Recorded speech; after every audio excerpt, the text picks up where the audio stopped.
against despotic Russia, and Ukraine should join NATO.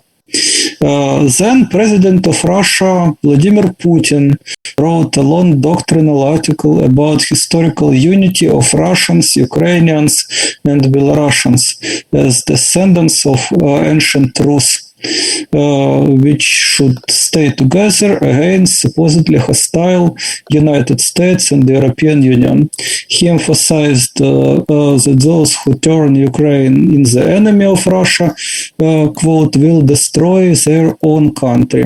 And he threatened, we will never allow our historical territories and people close to us living there to be used against Russia. It is quote. And these dark histories invoked by politicians weaponize dangerous half-truths. Building the myth of us against them, high-ranked storytellers try to erase from popular memory biological unity of all humans, intercultural capacities to find common ground, and long historical periods of relative peace when feelings of universal brotherhood and sisterhood were widespread. Strong rhetoric rooted in violent history always ends badly.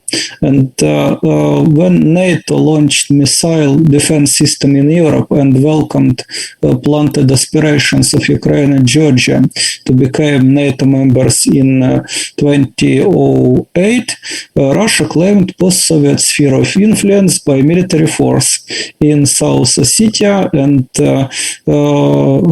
started political mobilization of Russian diaspora around former USSR.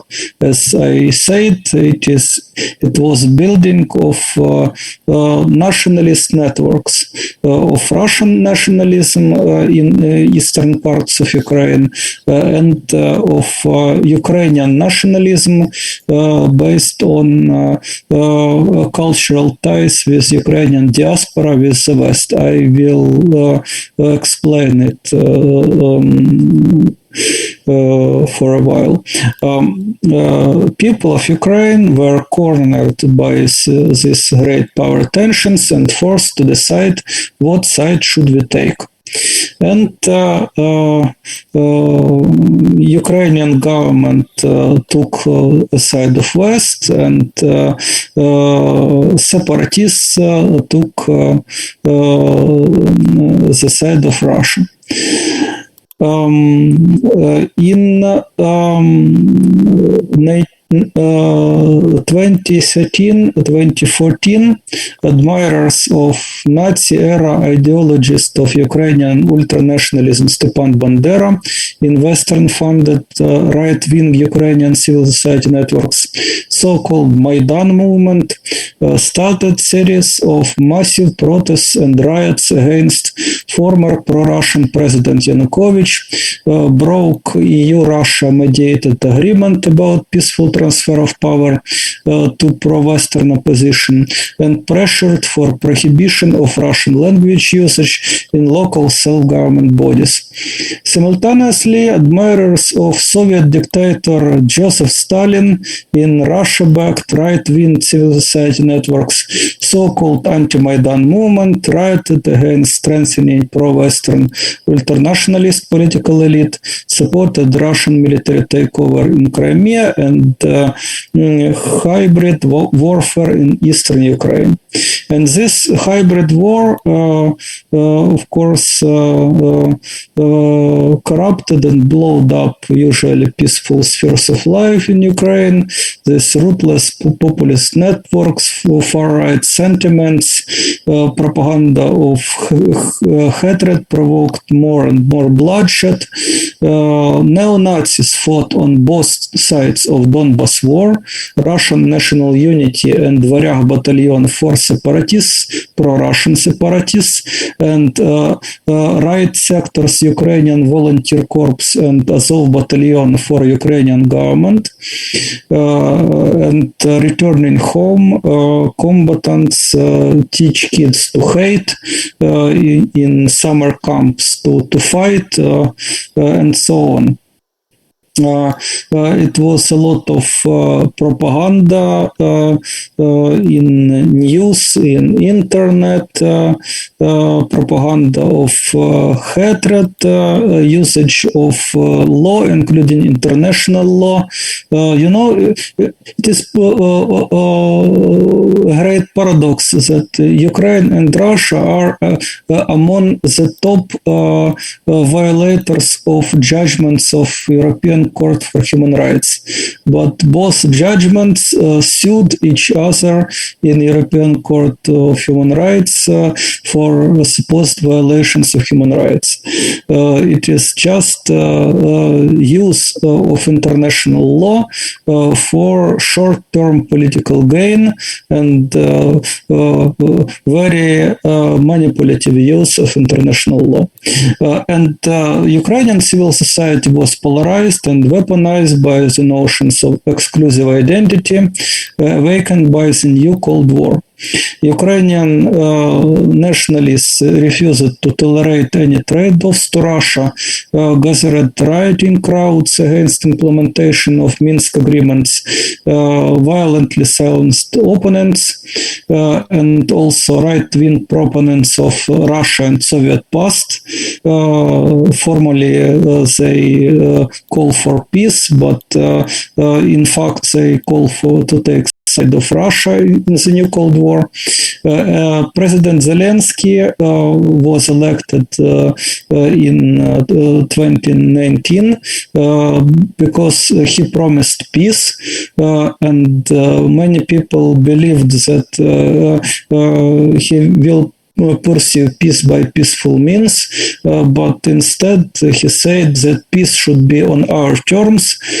He shut up pro-Russian media in Ukraine, like his predecessor Poroshenko blocked Russian social networks and pushed official language law, forcibly excluding Russian from public sphere.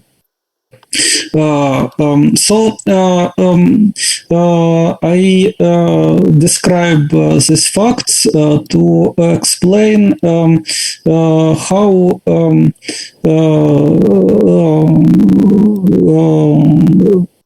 Russia versus Ukraine conflict developed years before current Russian invasion to Ukraine, which started 24th February 2022,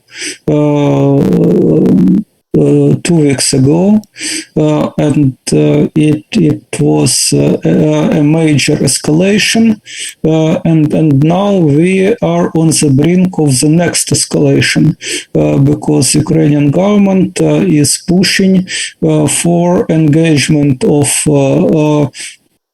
NATO in this war between Ukraine and Russia. Ukrainian government is pushing NATO to enforce no-fly zone, which will mean, and Russian officials Putin himself, president of Russia, said that the enforcement of no-fly zone will be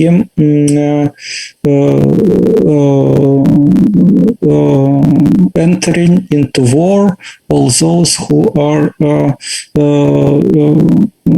willing to enforce this no-fly zone. So there are two tracks of conflict. It is West versus East, and it is very long conflict, deep in history. I will explain it. In essence, West versus East conflict, it is great power struggle. The West against the East. West leading country is United States and Europe and probably some other countries under their influence. For example, we know that Turkey is between East and West, and Turkey is member of NATO, but in some ways Turkey is critical to the West. So some countries are in between, but basically it is the main geopolitical struggle. And now in Ukraine, we see their fight for control over Ukraine. Ukraine became a battlefield for this power struggle. Second track, Russia versus Ukraine, it is a fight between two archaic polities, because Ukrainian polity as well as Russian polities are archaic. In some ways modernized, but Russian polity is archaic imperialism and Ukrainian polity is archaic ethnic nationalism. Main actors here, as I said, it is Russia, Ukraine, and the United States. Positions of these actors I will explain shortly. Other stakeholders, there are some neutral stakeholders and, peace builders, United Nations, international organization, basically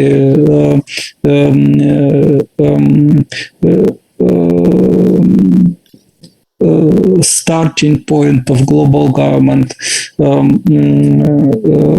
U.S.A, Organization of Security and Cooperation in Europe, which monitored ceasefire from 2015 till this year, before Russia started its so-called military operation.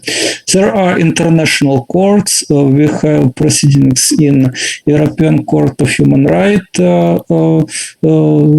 I already mentioned this paradoxical situation when violators of decisions of judgments of court sue each other. And partial stakeholders like European Union, of course pro-Western, but because of vested interests, in particular economic ties, interest in Russian energy, in Russian oil, in Russian gas. European Union for a long time played a role of mediator between Ukraine and Russia, and the leaders of European Union, Germany and France, were mediators between Ukraine and Russia in a Normandy format. But when the conflict escalated, their allegiance to the West revealed vividly. They imposed sanctions on Russian companies in energy sector and so on. NATO, Northern Atlantic Treaty Organization, military alliance. We know they claim to be defensive alliance, but NATO engagement in conflicts in Yugoslavia, in Libya, in Afghanistan, and so on, reveals that this claims of or Iraq, of course, these claims of defensive character are not credible. And of course, military alliances created by Russia and also by China, such as Collective Security Treaty Organization, Shanghai Cooperation Organization. These military alliances are main vehicles of militarization of this conflict between East and West instead of peaceful resolution. Historical background of this conflict. Talking about the conflict between West and East, it is colonialism. This traditional European willing to extract maximum from less developed countries. Then Cold War between United States and allies and Soviet Union between the world of communism and world of capitalism, and after the end of Cold War, it is so-called liberal hegemony, when United States for a long time was the center of world power, unchallenged center. But it is also time of economic development of China and political development and revival of Russia and so on. Of course, there is a history of some common and different historical elements in the history of Russia and Ukraine. We in Ukraine, as well as Russians, think that the state emerged from ancient polity Kievan Rus, medieval state, which was a great European state. It existed from 9th to around 13th century, and then it was fragmented to many feudal small estates, and former lands of Kievan Rus was claimed by Lithuania,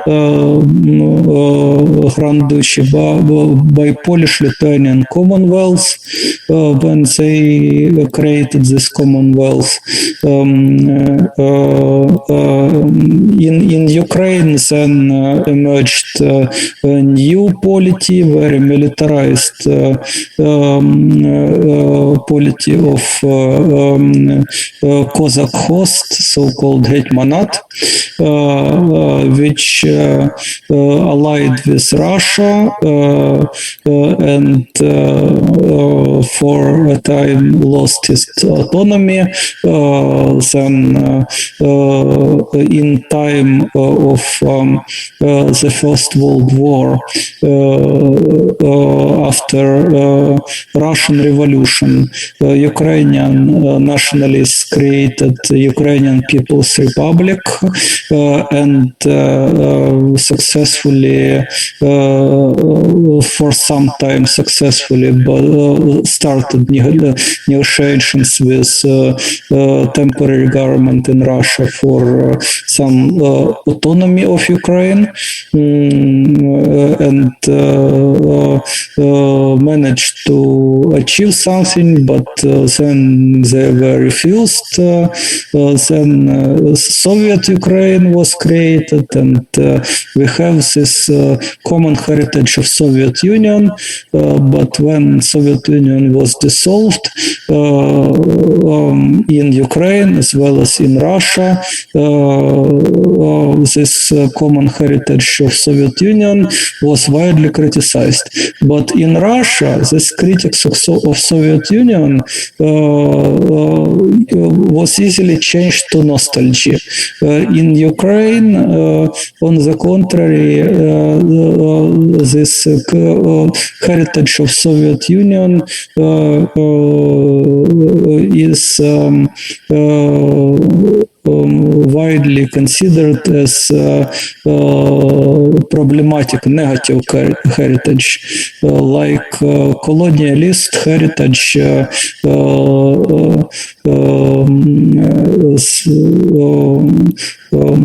It is a widespread narrative, and it is part of school programs that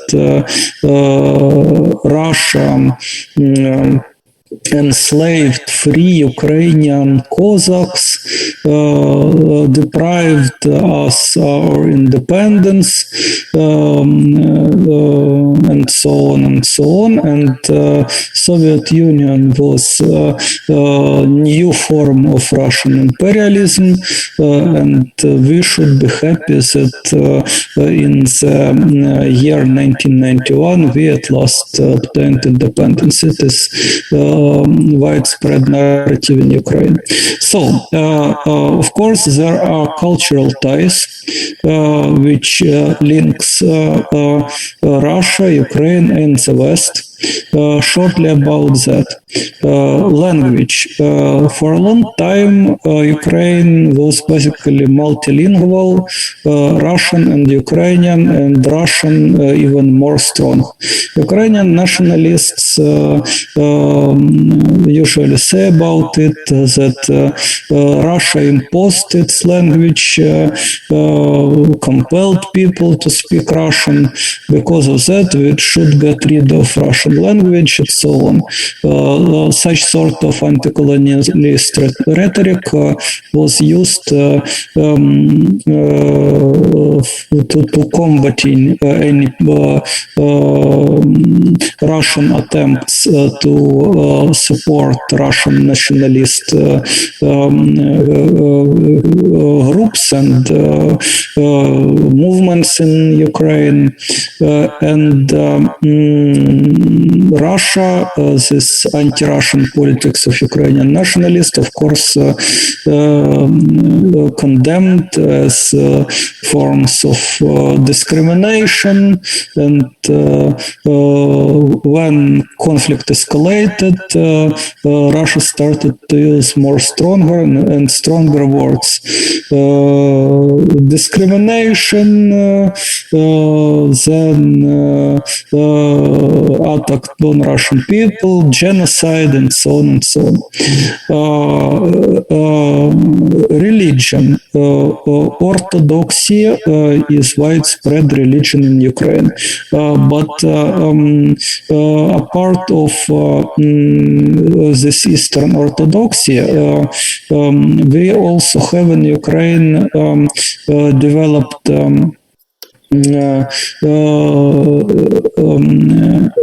church of Unia heritage. It was part of attempt to integrate old Russian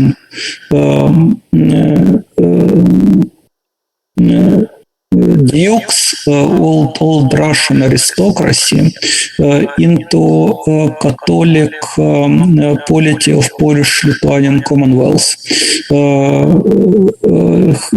Christianity, Eastern Orthodoxy, came to our country in this medieval time of Kievan Rus. And when a lot of aristocracy of former Rus after Mongolian invasion came to Lithuanian, to Polish polities in that time. This church union between Orthodox Church and Catholic Church was attempted, and from this union of 16th century till today, we have a church a part of Eastern Orthodox Church, and also after the dissolution of Soviet Union, when when Ukrainian metropolitan was not elected Patriarch of Rus, he was supported by Ukrainian leadership to create new Orthodox Church. So all this time we had two Orthodox churches. One Orthodox Church in union with Moscow Patriarchate, one Orthodox Church Kiev Patriarchate. Several years ago, it became a metropolitan church of Constantinople Patriarchate, and this Church of Union.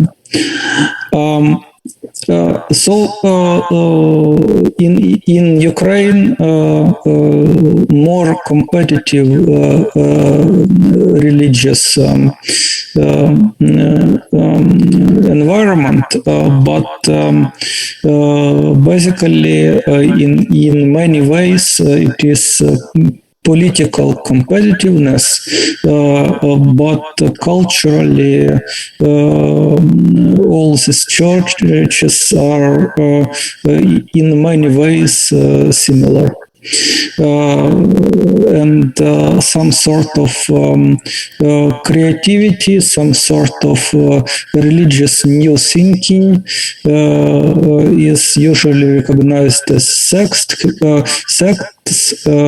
heresy. Because of that, not many religious organizations are there to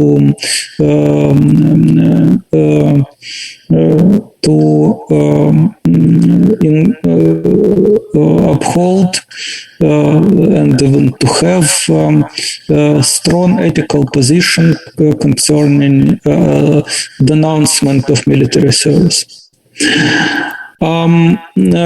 Of course, Russians and Ukrainians have common Slavic heritage,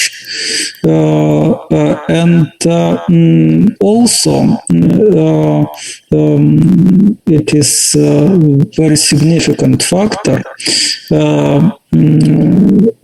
There is a great Ukrainian diaspora in the West, because many times when Russian government repressed Ukrainian people, or when Soviet government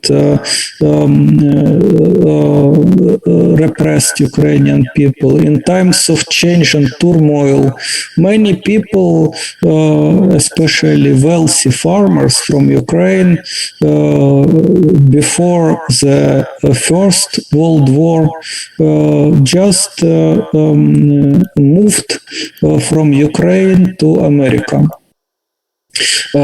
And there is many Ukrainians in United States, in Canada. It is significant ethnic diaspora. There are wealthy people, people who became political leaders and so on, and people who are working in government, and some people are working to security services, of course. And also during the Second World War, when Ukraine was occupied by Nazi, some far-right Ukrainian movement have ideology similar to Nazi, and they cooperated with Nazi and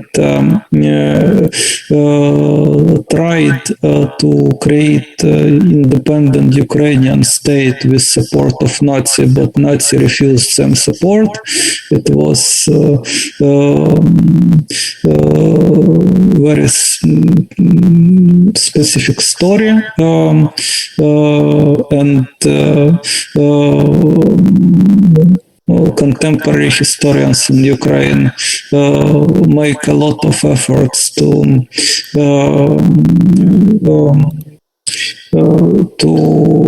apologize, to whitewash this cooperation of Ukrainian nationalist movement with German Nazi government. But it was such episode, and after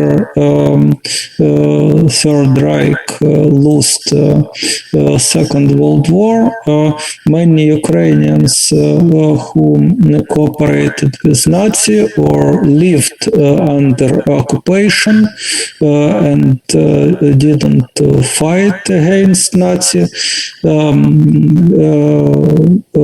many of these people moved to the West too, and they were in position in which it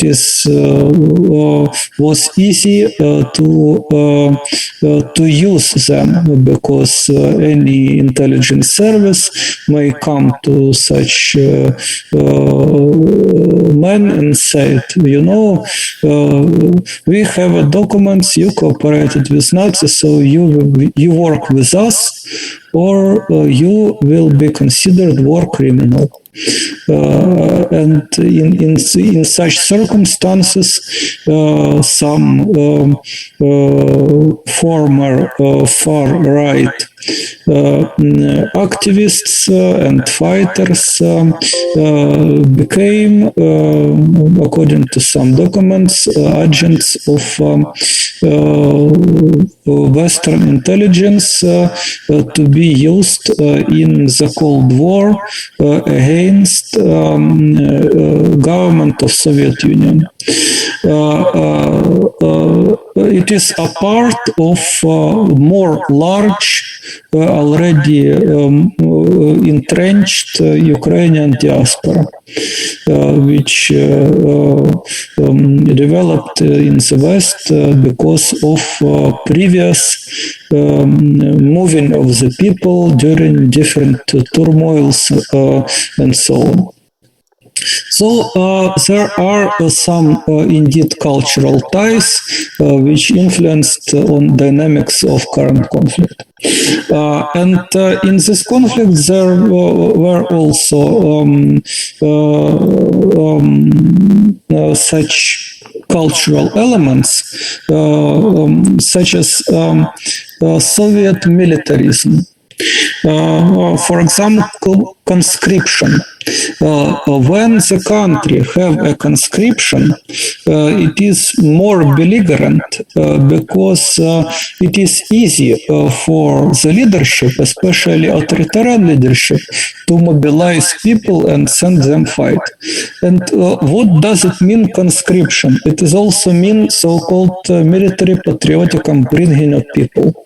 It is lack of defense of human right to refuse to kill, human right to conscientious objection to military service, guaranteed by the Article 18 of International Covenant on Civil and Political Right, as explained in the General Comment number 22 of the Committee on Human Rights.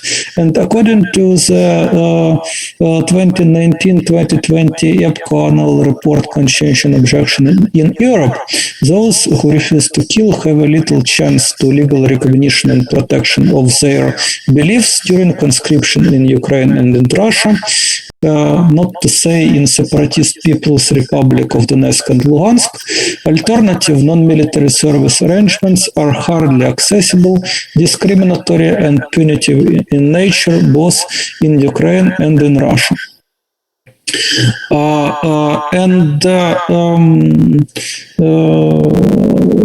Despite peace is greatly valued and occasionally praised by the people in Ukraine and in Russia, consistent pacifism is almost absent in political and social life. Only a few enthusiasts dare to promote non-violence, anti-military, anti-war agenda. Very little part of population declares conscientious objection to military service, avoiding to do it publicly. Peace work and education develops slowly. In Russia, some Western governments and benefactors for some time sponsored anti-war organizations. In Ukraine, always they sponsored pro-military organizations. So in Ukraine, civil society developed basically with support of the West is more militant. Peace movements in Russia and Ukraine were the most active and successful 30 years ago in the moment of dissolving Soviet Union. During last years of Cold War and democratic transformation in post-Soviet nations, and there are a time of main achievements such as elimination of intermediate-range nuclear weapons in Russia, Ukraine's abandonment of nuclear arsenal, and lack of consistent peace movement, lack of peace culture and opposition to hate speech made easily to ignite hatred against our neighbors in Russia to Ukraine, in Ukraine to Russia. And of course, it was in the interests of war machine. Russia have a strong war machine, post-Soviet war machine, which tried to modernize on the model of United States military production complex and military organization. In Ukraine too, we had this old Soviet heritage and tried to modernize it. And of course, United States is the biggest and the most powerful in economic, in other strategic terms, military organization, the biggest military budget in the world. But by the way, talking about numbers of soldiers, Russia have more soldiers than all armies of NATO. So it is, by the way, as well as China. In numbers of people, their armies are more numerous. Now, let's analyze positions of three key stakeholders in this conflict. In Ukraine, our position is Euro-Atlantic choice. Ukraine chose to join European Union, and Ukraine also is aspiring to become member of NATO.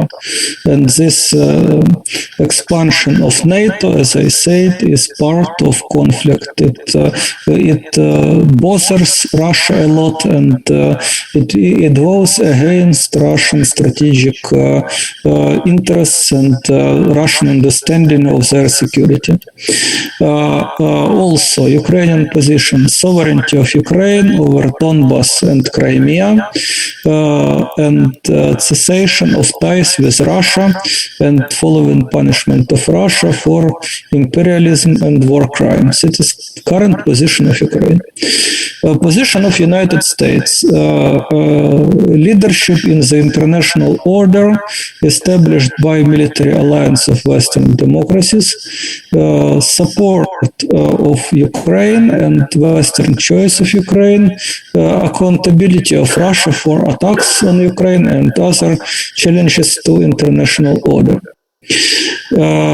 Russian position includes multipolarity, and it is interesting thing because if you listen official statements of Russia, Russia always says, for example, we are supporting United Nations centered world order.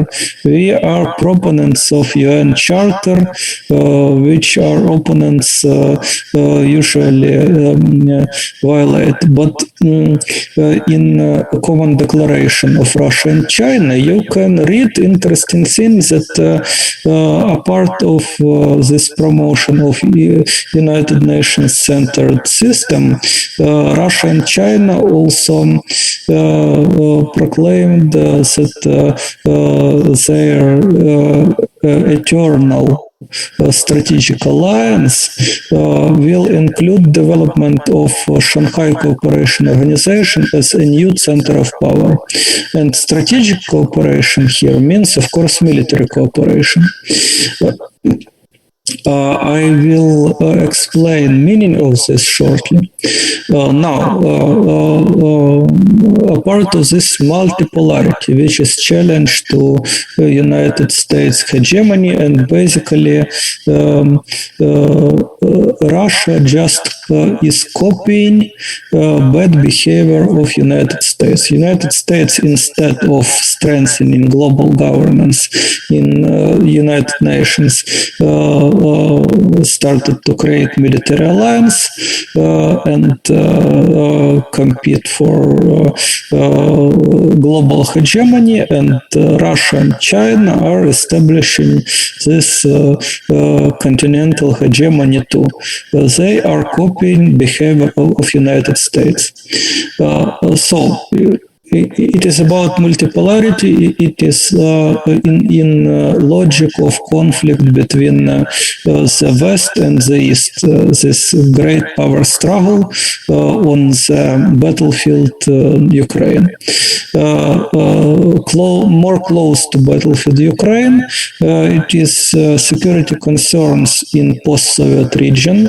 It is demilitarization, denazification of Ukraine, Russian demands, including non-alignment with military alliances, absence of nuclear weapons, recognition of Russian sovereignty over Crimea, independence of Donetsk and Luhansk People's Republics, as well as non-discrimination of Russian people and culture in Ukraine, and punishment of anti-Russian far-righters.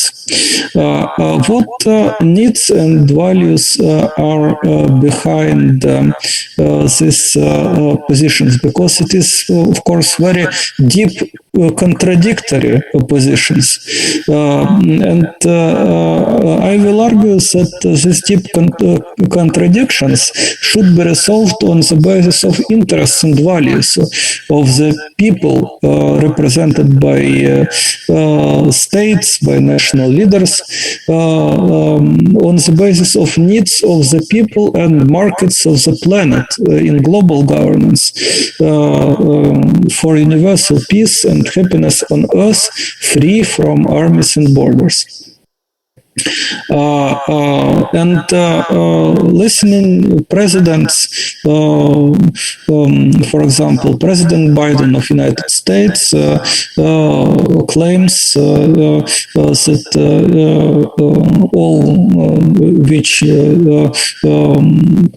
all current politics is pursuing democracy and rules-based international order. For Putin, it is quest for national security. And talking about key values for Ukraine, for our President Zelensky, it is sovereignty and territorial integrity. And in all these cases, United States, Russia, and Ukraine are in some ways are trying to return to some status quo. It is just pursuit of justice, but with different understanding of justice. And because of this different understanding of justice, Ukraine, Russia, United States blame each other. Because of that, they need common understanding of justice to reconcile. Now, talking about problematic issues raised in this conflict. The first problematic issue is militarism in Russia, in Ukraine. It is conscription. It is blind trust of population to the army. It is military patriotic upbringing. It is a cult of the military. And as I said, it includes militarization of education. It includes militarization of media discourse, and it includes militarization of foreign policy. We see that Russia invaded Ukraine. It just is trying to achieve geopolitical goals by brutal force now, when trying to resolve this problem via diplomacy in the past not succeed. Ukraine is less powerful in military aspect itself, but Ukraine is a catalyzer of escalation of this conflict from Russia-Ukraine to global conflict between East and West. And Ukrainian requests for military aid and no-fly zone is, of course, request for NATO to fight for Ukraine. NATO said no for now, but moral pressure continues, and it is easy to explain why it continues, because warmongers are not interested in peaceful solution of the conflict. Look at the rising stocks of Lockheed Martin, of Raytheon, and other merchants of death at the stock market. Of course, they are pushing their agenda. Of course, they are demanding global fight to sell more and more weapons. And diplomacy is failing because current conflict is a result of worldwide over-investing in war and under-investing in diplomacy. During 7 decades after the Second World War, leading nations of the world chose to invest not in social, environmental justice, but in national war machines, weapons, military machinery, military units, and so on. From the end of Cold War till today, total annual military expenditure of the world rose almost twice, from $1 trillion to $2 trillion. And one third of this is Pentagon. War chests in majority of countries are many times bigger than budget of diplomacy. In the United States, 10 times bigger.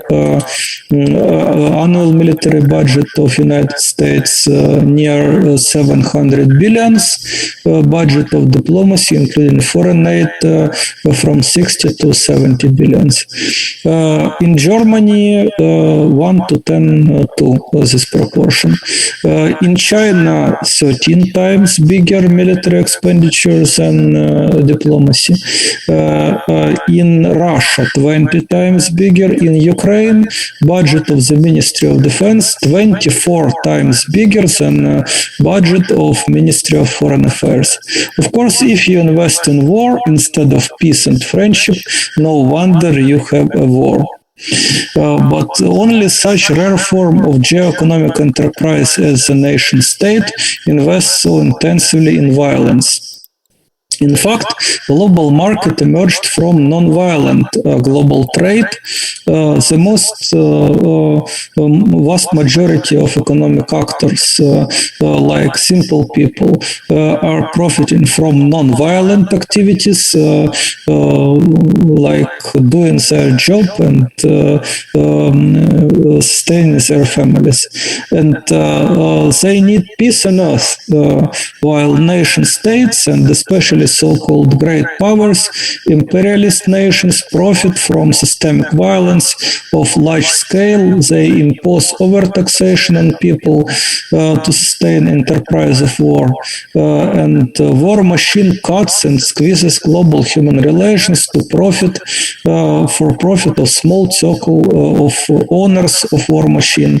When global citizens gain from universal friendship and cooperation, geopolitical and geoeconomic oligarchs gain from universal animosity and isolation, according to ancient formula, divide and rule.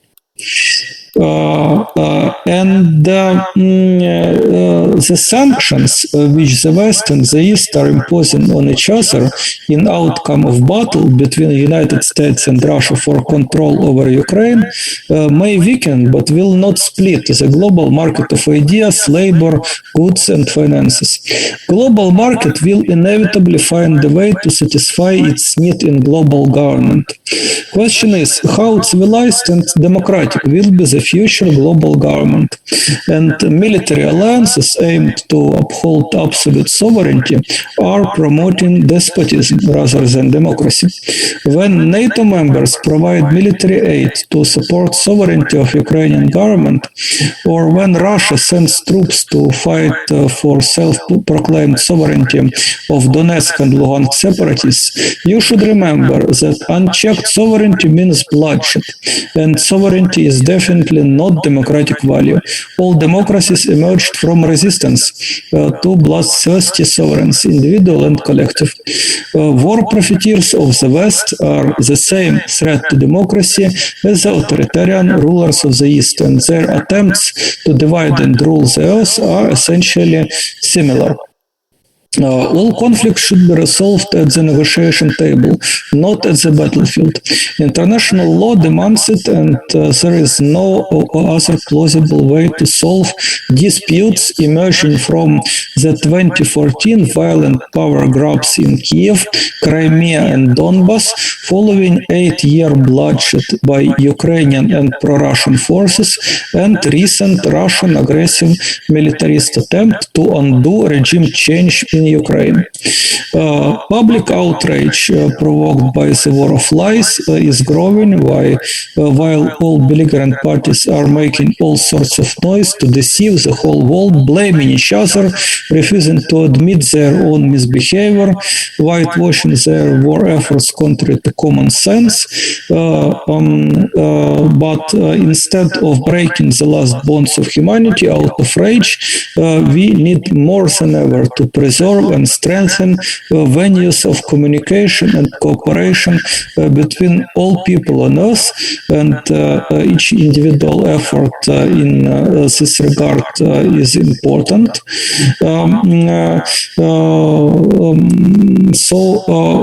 Of course,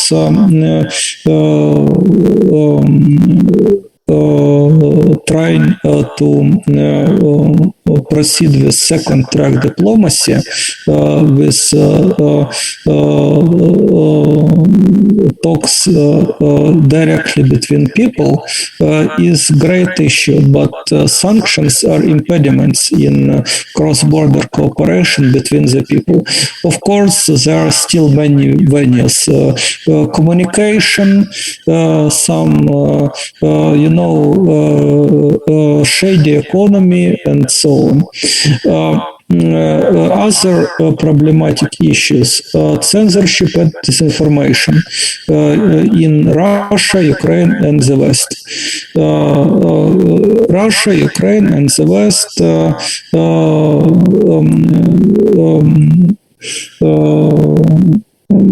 in official propaganda depict themselves as angels and other sides as demons. It is, of course, not true. Censorship. We know that in the West, starting from Ukraine, key Russian news outlets and information resources were blocked, were put under sanctions as venues of disinformation. And Russia do the similar thing.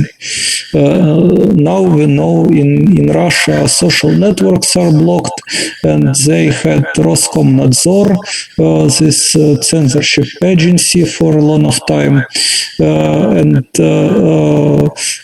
this attempts to claim absolute sovereignty on internet is, of course, very disturbing thing in whole global politics.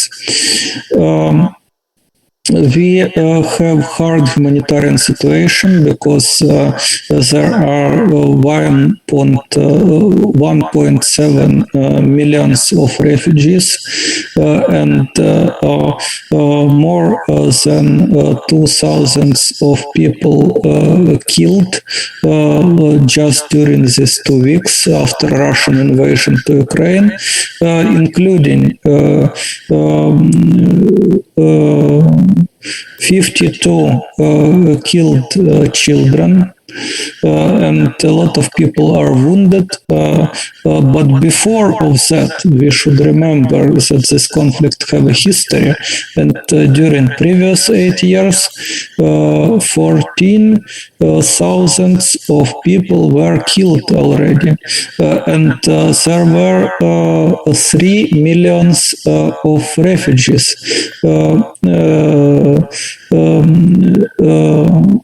in Russia and 1 million of refugees in Europe. Of course, there are people, many of them not just flee out of fear, but their homes were destroyed and so on. And we know this situation when, for example, a lot of students of African descent, black and brown people, they are discriminated when they are trying to leave Ukraine. According to statistics, it is hundreds it is more than 70,000 of international students are in Ukraine, and many people faced attempts of Ukrainian government to recruit them to armed forces. Many people faced not polite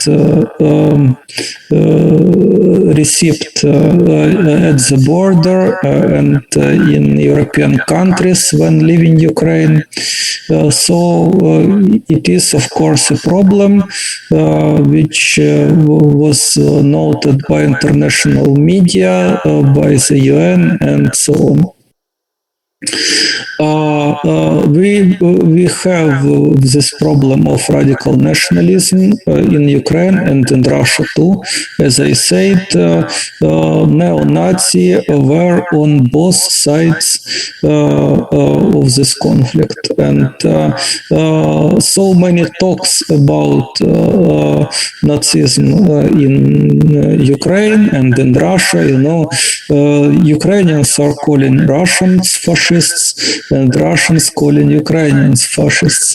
It is just result of archaic political culture. We live in the past, and to make other people enemies for propaganda purposes, we just use this historical analogy. And then, of course, some formal similarities can be found, but usually it is very overstated. What is real? It is widespread Russophobia in Ukraine, Ukrainophobia in Russia, and Westernophobia in Russia, and Russophobia in the West. Many corporations left Ukraine. Many corporations left Russia, and Ukraine severed most of economic ties with Russia after the start of this conflict, and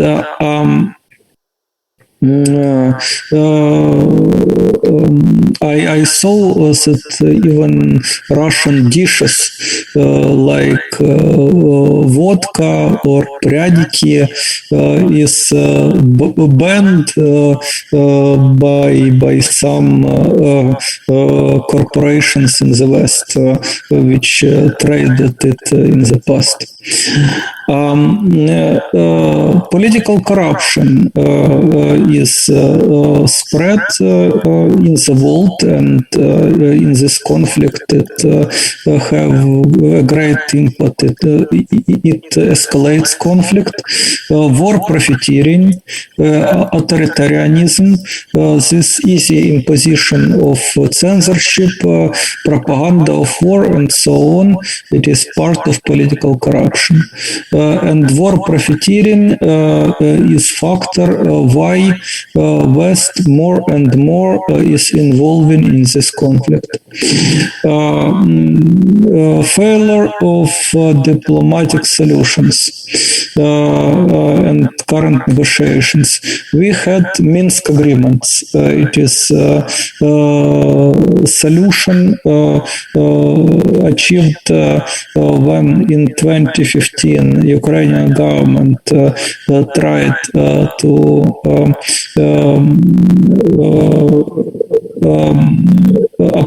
suppress separatist pro-Russian movement by the force.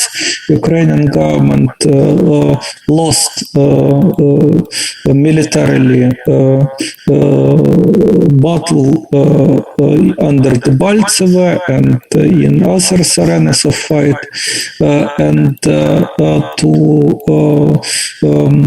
resolve this conflict Normandy format was created. It was a format consisting of 4 presidents: President of Ukraine, President of Russia, and as mediators, President of France and President of Germany.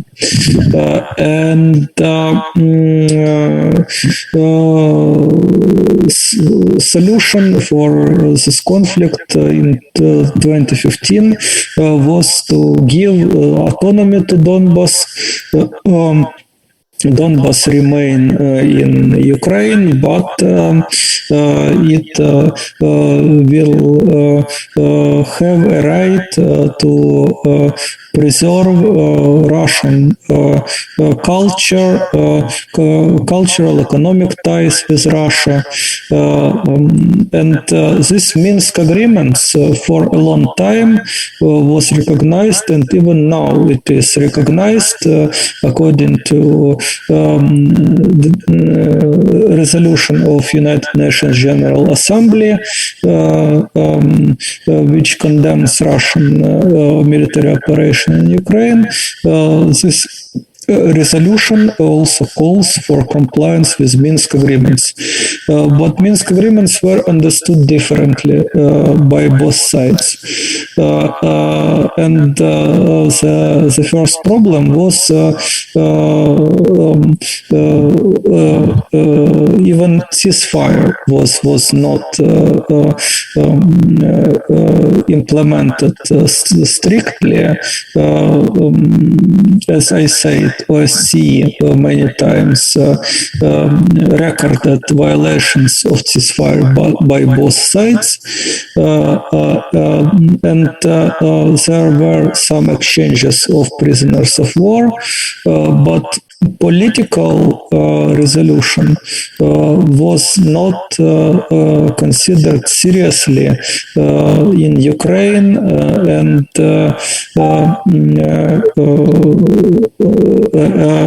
because of that, military conflict in eastern Ukraine continued, and for a long time people are dying. And now, when conflict escalated, when Russia continued to shell Ukrainian cities, it is a time for national leaders, for Zelensky, for Putin, for Biden to sit at negotiation table and resolve conflicts. Instead of that, national leaders are arrogantly exchanging threats and lies, pretending it is diplomacy, while 3 decades of NATO expansion and 8 years bloody conflict in Europe between United States-backed Ukraine, Russia, and her client separatists of Donetsk and Luhansk, after a brutal Russian military attack on Ukraine, is escalating into the World War between global West and East, and potentially, God save us for this, nuclear apocalypse.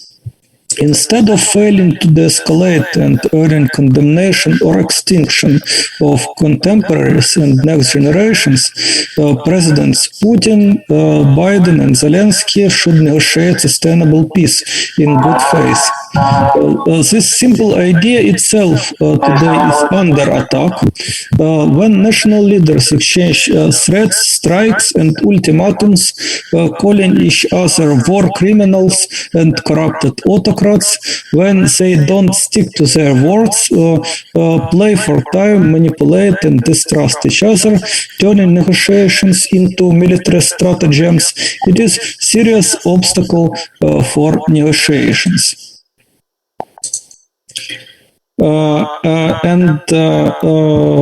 Final part of my speech, my lecture, is solutions and task for future peace work.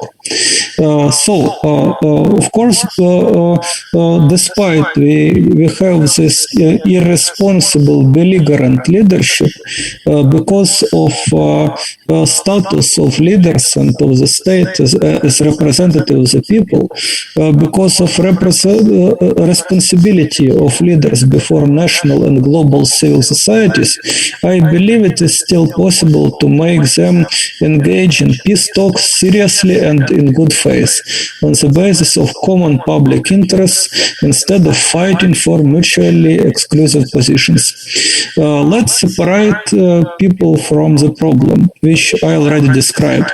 NATO expansion, battle between the United States and Russia for control over Ukraine, battle between Ukrainian government and separatists, Russian invasion, and further escalation into global war between East and West, which, since the world is now a single but divided polity, resembles a civil war in the United States between Northern bankers and federalists and Southern slave owners and anti-federalists. And similarity is even more vivid, considering that after the Second World War, United Nations was created to become federal government of the world. But isolationist states led by Soviet Union prevented United Nations from gaining sufficient powers for comprehensive global governance and achievement of universal peace. Despite United Nations is very underfunded because of overinvestment in war by nation states, which I already described, United Nations managed to achieve a lot of as moral government of us. For example, every baby in every country from the birth is recognized as bearer of universal and equal rights, enshrined in the Universal Declaration of Human Rights. Culture of peace and sustainable development goals make progressive changes in our lives, etc. And yet, elites of the West were not satisfied by weak global governance. They created military alliance, NATO, to strengthen it. After criticizing this move as attempt to impose global hegemony, Soviet Union created its own military alliance, Warsaw Pact. Then Soviet Union failed to compete both in arms race and soft power with the West and dissolved. Then Russia revealed ambitions to be great power again, created CSTO, Collective Security Treaty Organization, joined with China in Shanghai Cooperation Organization, which is military and economic alliance governing large part of Eurasia. That's how objective federalization of the world led to current crisis, military opposition between West and East. Let's use imagination to plan better future in these circumstances. Public imagination plays important role. All people are living and acting according to their imagination. It is just question of knowledge and technology how to make our fantasies real. More important question is whether your fantasies are product of hope or fear.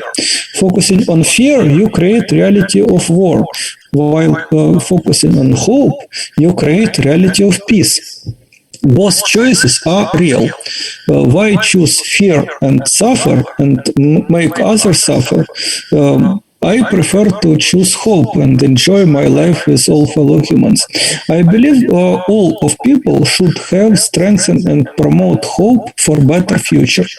We should show the power of public imagination and active implementation of dreams about peace and non-violence, and one of ways to do it is to promote principled negotiations in current situation, to promote fairness in discussion of issues which we already mentioned.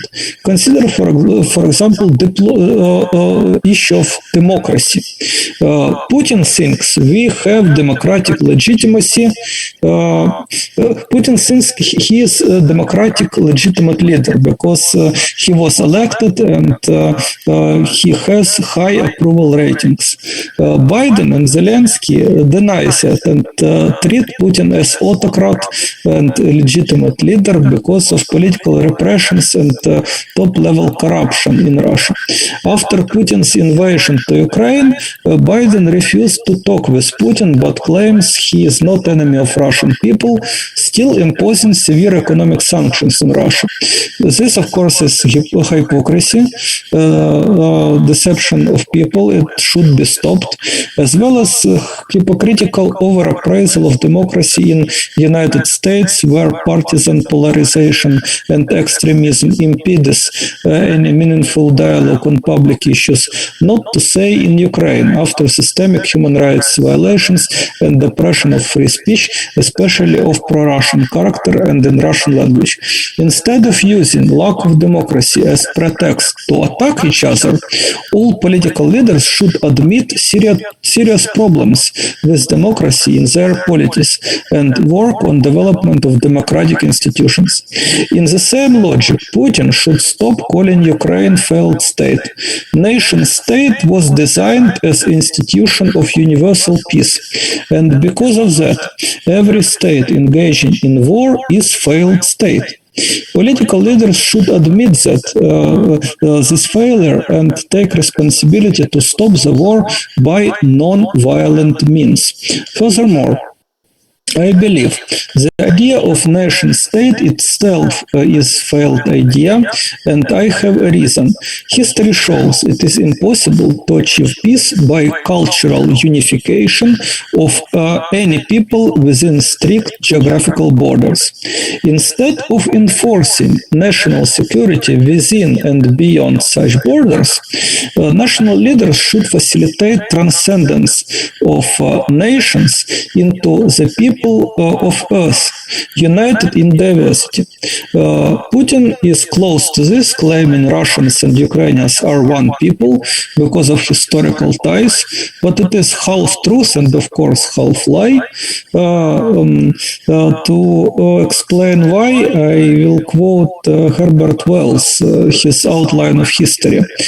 Quote, "A sense of history as the common adventure of all mankind is as necessary for peace within as it is for peace between the nations." End of quote. So, whole truth is that all humankind are one people, one nations. Humans are one species. We have common land, our planet Earth. We have common public forum, the internet. We have common government, United Nations. We have many common languages, not only global languages such as English or Russian, but music, mathematics, programming languages, and so on. Instead of dividing and ruling the people of Earth, political leaders should embrace advantages of global unity in all cultural, economic and political aspects. The same approach is needed talking about sovereignty and self-determination. As I said, absolute sovereignty is unchecked power, incompatible with democracy. Instead of sovereignty, nations and individuals should enjoy autonomy. Great philosopher Immanuel Kant explained in his work Critique of Practical Reason that human will has ability to establish laws of its own existence. He called it autonomy of the will. And if we subordinate the will to reason, if we express our will in such way that is universal to its ends, then every individual will joins universal unity of wills. Because autonomy is reasonable expression of human will, individual or collective, it avoids violence and creates peace. While sovereignty, on the contrary, is arbitrary power, using violence and harming people. Starting from the idea of autonomy, Kant explained how sense of duty helps people to create political associations. He published a philosophical sketch, Perpetual Peace, proposing wonderful plan how to achieve peace on earth. This plan included abolition of standing armies, introduction of cosmopolitan citizenship based on customary hospitality, and establishment of federal world government. This is indeed a way for achievement of universal peace between East and West and between Ukraine and Russia on the basis of culture of peace. We live in the world of developing culture of peace. It is a very important factor. We have archaic culture of violence and militaries are the more consistent representatives of culture of violence, and we have culture of peace represented by minority of pacifists. Not many people are trying hard to be either angels or demons. Most of people, of course, are drifting intuitively between culture of peace and culture of violence, but pacifists should show the good way to be moral leaders. Non-violence is a more effective and progressive tool for global governance, social and environmental justice, more progressive than delusions about systemic violence and war as panacea, as miraculous solution for all socio-economic problems. Of course, violence is not miracle. Violence is always horrible approach. How to apply Kantian plan in modern world? Well, political leaders should commit to non-violent global governance, demilitarization, and peaceful resolution of conflicts. Russia should step back and stop war against Ukraine. NATO should step back from conflict around Ukraine, escalated by its support to war effort and aspirations of membership of Ukrainian government. All military alliances like NATO and CSTO should be dissolved or transformed into alliances of disarmament instead of military alliance. All great powers should join the Treaty on the Prohibition of Nuclear Weapons.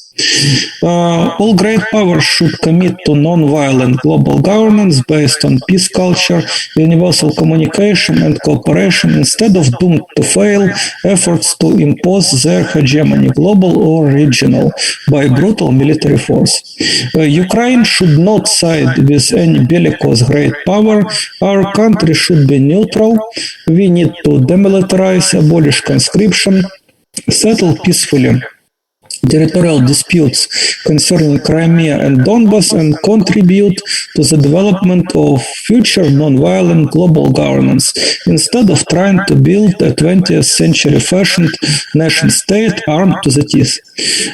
It will be easier to negotiate with Russia and her client separatists when you share a vision that Ukraine, Donbas and Crimea in future will be one whole on the united planet without armies and borders. Imagine future when United States and Ukraine, Russia and China and other people and lands will be united in the Federation of Earth. Even if elites lack intellectual courage to look into the future, pragmatic understanding of benefits of the common market should pave the way for peace. It is how Putin and Biden could resolve their great power dispute. Resolve great power dispute between Russia and the United States by creating even greater power together, not just for personal or national gain, but for the common good of whole humankind. And as I said, it is also a solution for Ukraine-Russia conflict. The rest issues raised in this conflict are nuances, which should be resolved fairly in paradigm of non-violent global governance. That's why I propose global civil society to create independent public commission of experts on peaceful resolution of Ukraine crisis. I give you several examples how to deal fairly with hard questions. For example, Biden and Putin have ambitions for global leadership. In logic of confrontation, these claims can be resolved only by victory in a fight. But in logic of cooperation, both can be global leaders, and already they are leaders in collective bodies such as United Nations. I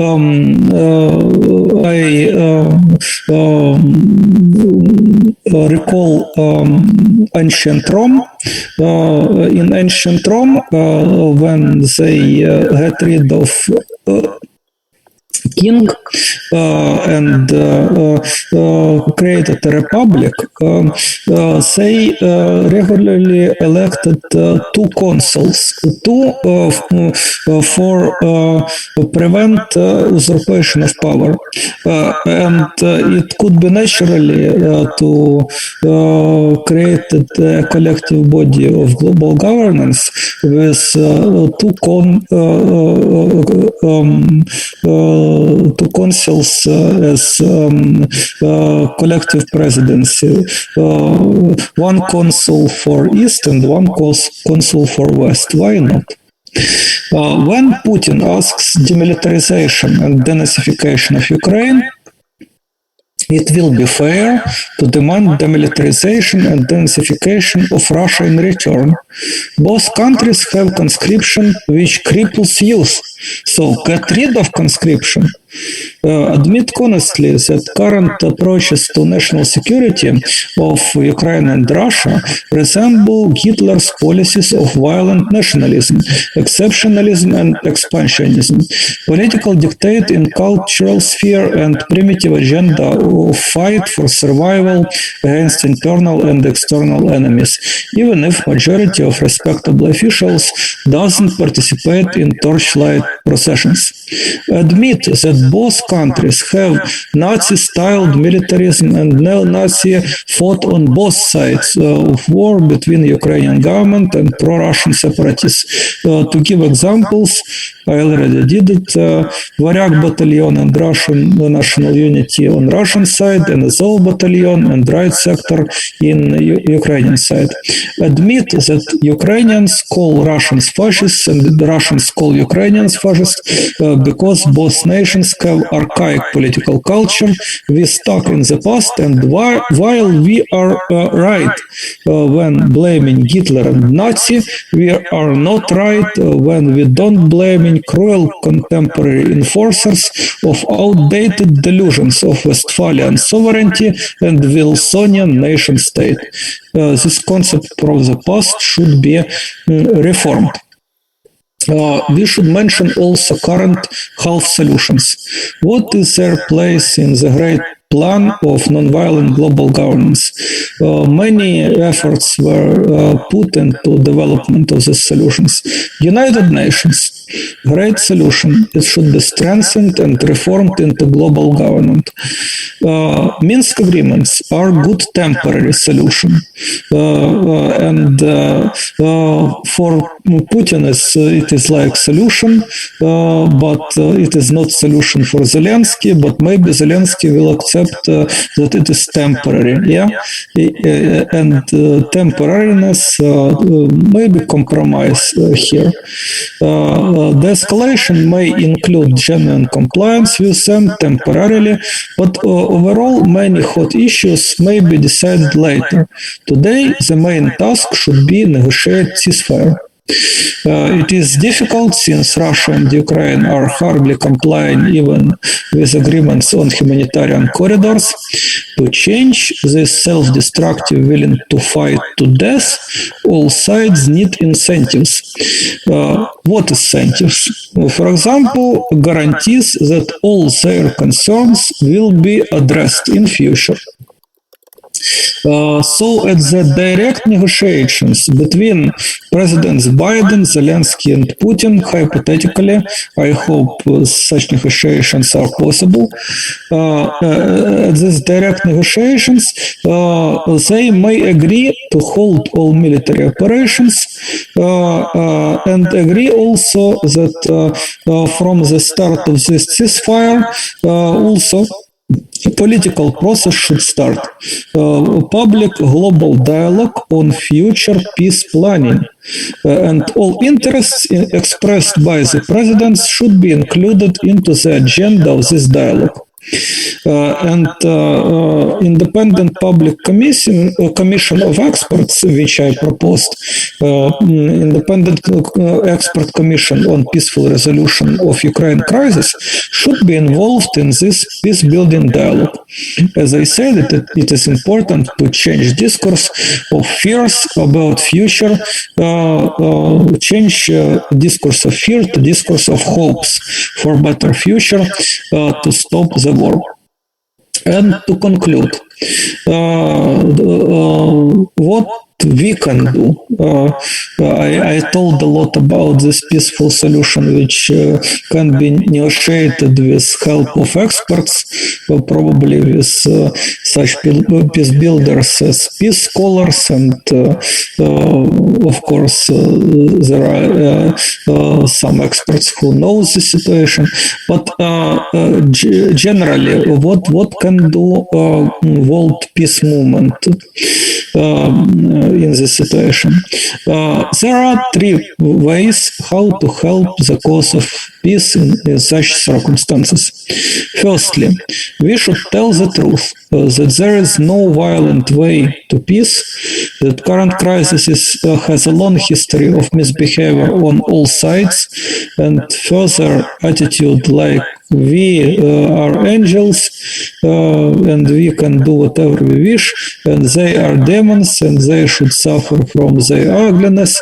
Such approach will lead for further escalation, not excluding nuclear apocalypse, and telling the truth should help all sides to understand risks, to calm down and negotiate peace. Truth and love will unite East and West. The truth generally unites people because truth is non-contradictory, while lies contradict themselves and common sense trying to divide and rule us. Second way to contribute the cause of peace. You should help the needy, victims of war, refugees, displaced people, conscientious objectors to military service. It is a humanitarian task to address challenge of this tragic results of anti-human behavior of all combatants. We should ensure evacuation of all civilians from urban battlefields without discrimination on the ground of gender, race, age, on all protected grounds. Probably those who can afford it to donate to United Nations agencies or other organizations helping people, like Red Cross or volunteers working on the ground. There are a lot of small charities. You can find them in local social networking groups, online, on popular platforms. But beware that most of volunteers, many charities are helping to the armed forces. And it is a call of initiative Euromaidan SOS to help, first of all, to buy arms and so on. They say it is defending Ukraine. I say it is escalation of conflict, and it is obvious.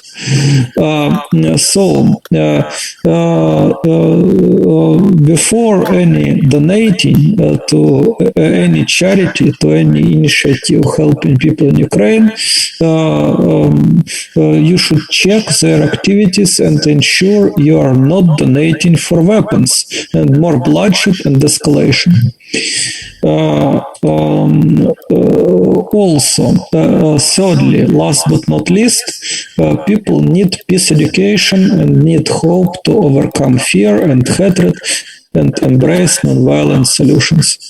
Underdeveloped peace culture, militarized education, which produces rather obedient conscripts than creative citizens and responsible voters, is a common problem in Ukraine, Russia, and all post-Soviet countries. Without investments in development of peace culture and peace education for citizenship, we will not achieve genuine peace. And yes, non-violent resistance to the military, such as civil disobedience, is important too. Our friends in Russia, conscientious objectors movement, bravely condemn the Russian military aggression, call Russia to stop the war. They call all recruits to refuse military service, apply for alternative civilian service, claim exemption on medical grounds. This call goes in line with war resisters' international call to renounce military solutions and resist to war non-violently in Ukraine, as well as in separatist-controlled Donbass and everywhere.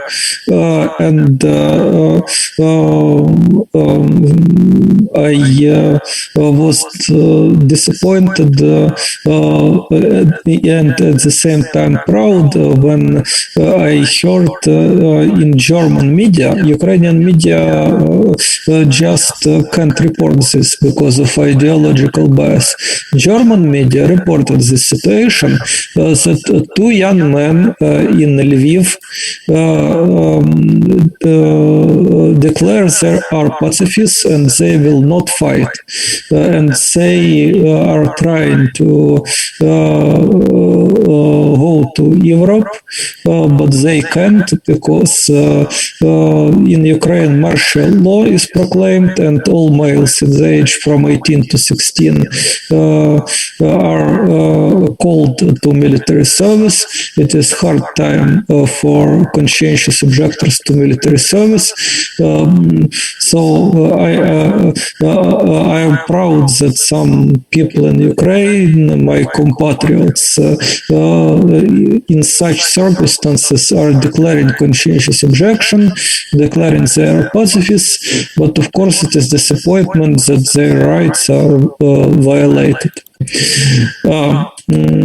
I hope that with the help of all people in the world telling the truth to the power, demanding to stop shooting and start talking, aiding those who need it and investing into the peace culture and dedication for nonviolent citizenship, we could together build a better world without armies and borders, a world where truth and love are real great powers, embracing East and West.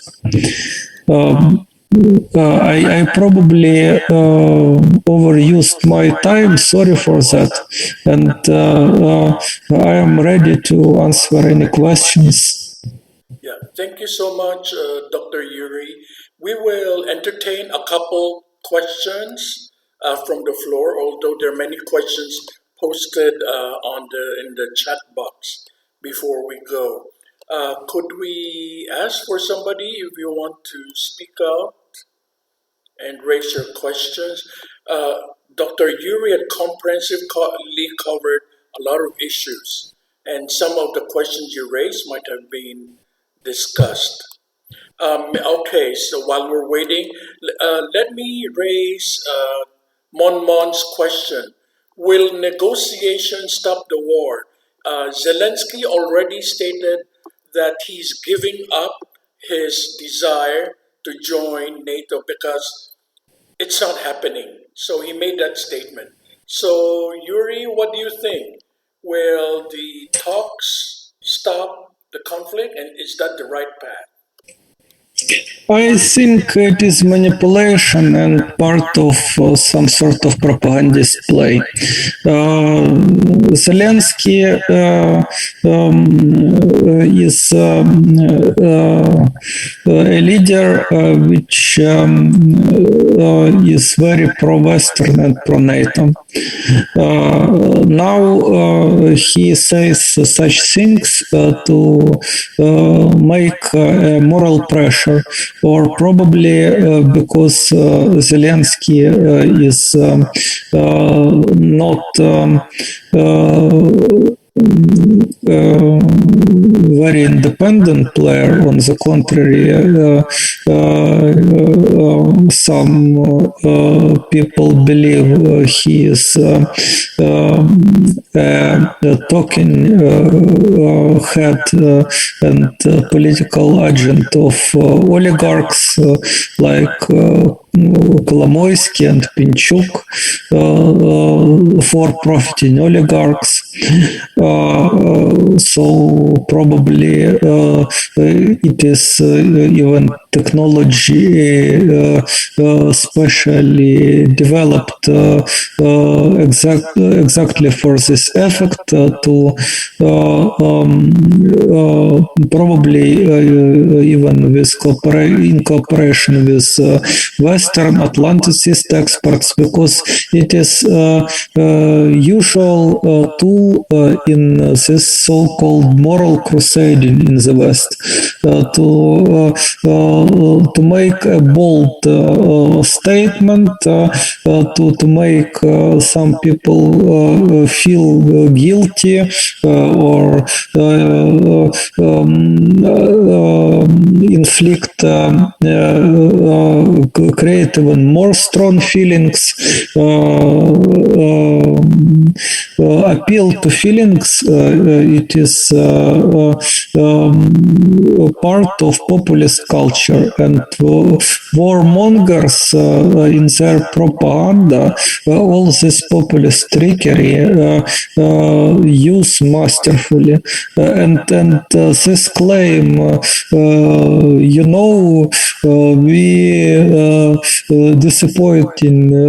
disappointed that NATO is not closing sky. Probably we will consider this Russian proposition. It is rhetorics which should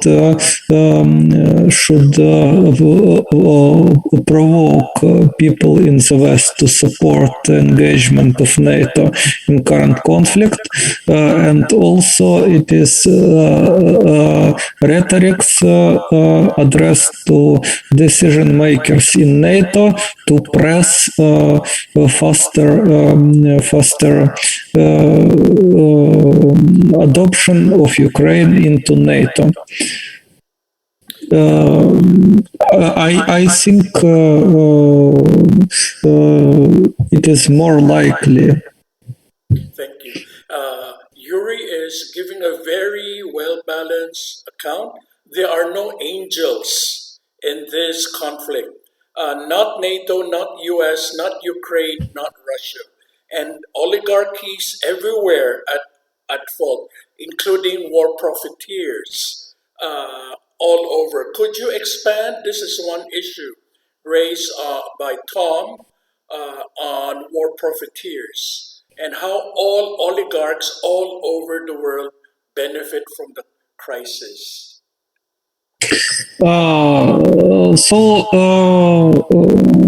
Oligarch, as we know from political theory, is one of a small circle of people who are deciding all because of enormous, unproportionate, and unchecked power, which is a combination of wealth and political influence. And usually it is oligarchic power is based on corruption, on bribery, on conflicts of interest and illegitimate interests. How it works in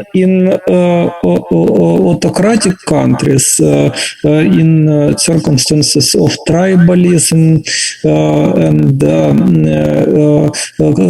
clientelism, through these archaic political structures, some sort of autocratic leader became like an owner of political organizations, such as a king or some sort of feudal knight, duke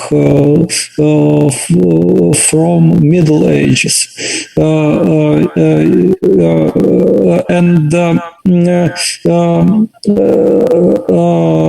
As in Middle Ages, instead of peaceful solutions, instead of using contemporary sophisticated technologies to resolving social problems with minimum violence, such archaic leaders just resort to violence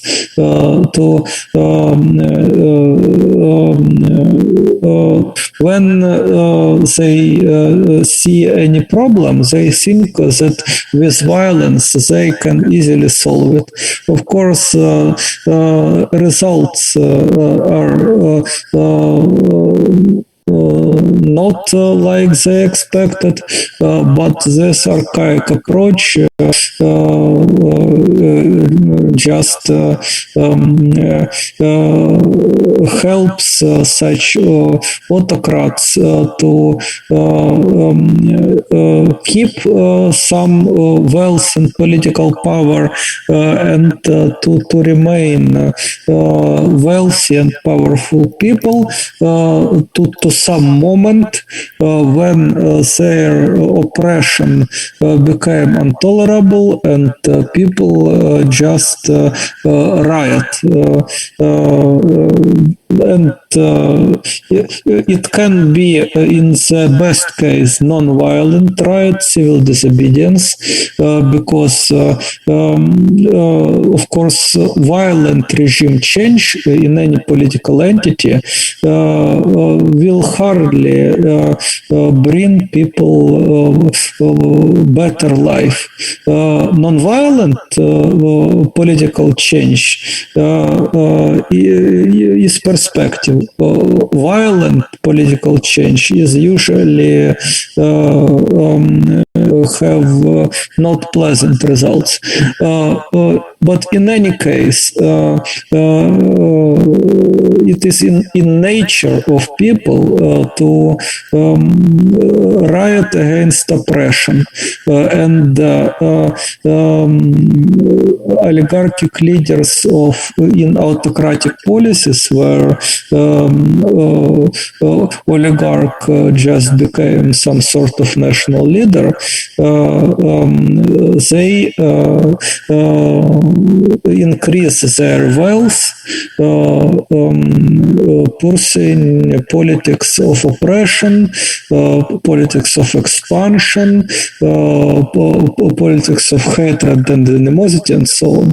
It is very simple and well known from history in autocratic politics. Then, talking about the West. In the West, it is more complicated. In the West,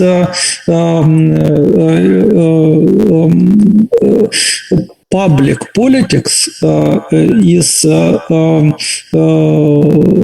usually is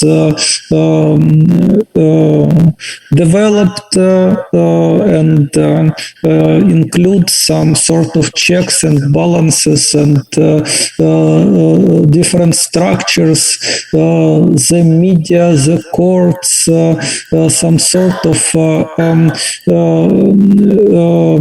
safeguards from any oppression. But these political structures are one thing. Corporations are private tyrannies, and corporations are more powerful than public government. And within the corporations, managers of these corporations are like these ancient kings, like these dukes, like these feudals. And corporation may be even more bloodthirsty than some sort of autocratic leader, because autocratic leader, because of he is because of this political status, have some responsibilities to care about people. A corporation which have a mission, for example, to produce weapons, he have no moral obligations, and it of course may make corporation to pursue more aggressive and manipulative politics, and we see that those corporations which sell weapons, they people linked to these corporations are pursuing hawkish politics, and these people made successful career because of system of lobbying, because these manufacturers of weapons donate to political parties for some policies, and those people who are linked with weapons manufacturers, with merchants of death, are rising and rising in political hierarchy, and forming politics of the state. And we see that when conflict in Ukraine escalates, when a lot of military aid in weapons, in instructors, in mercenaries are coming in Ukraine. In that situation, we see how stocks price of these merchants of death, such as Raytheon, such as Lockheed Martin, such as others, is rising on the stock market.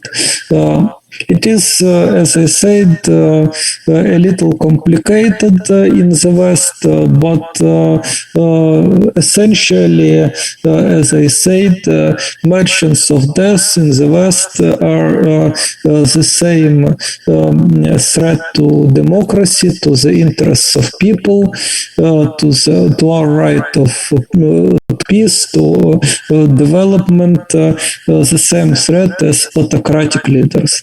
And to prevent war, to stop existing wars, and to change societies for better, we should first of all develop culture of peace. People resort to violence because they don't know how to achieve their goals without violence. People resort to violence because they have fears and have no vision, have little hopes. That's why they are doing dumb things. Instead of that, developing peace culture, peace education, education for citizenship, we help people to understand how achieve their goals without violence, and in this way we help people to create peace movements, to live peacefully, to achieve social and environmental justice in non-violent way, and it is a way of progress, universal progress of humankind. Thank you, Yurii. That's all the time we have, and we're so glad to have a very refreshing, balanced view of the Ukraine crisis, especially as wherever we are, we only get one side of the news, usually.